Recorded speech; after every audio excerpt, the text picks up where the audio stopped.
Luto tayo ng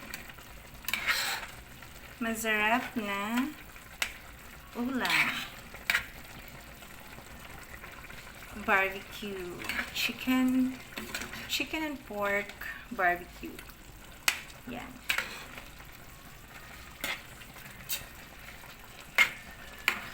Yan. Kain na ulit tayo ng lunch. Late na ang lunch kasi late din tayo nag-breakfast. Yan, mix. Mix yan, guys. Sarap. Ganyan, magluto. Sarap pa na. Wala akong sili haba.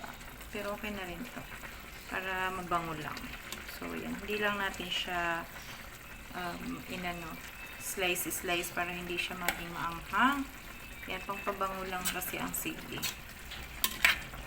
Yan. Kain na tayo. Pwede na to. Diba? Sarap.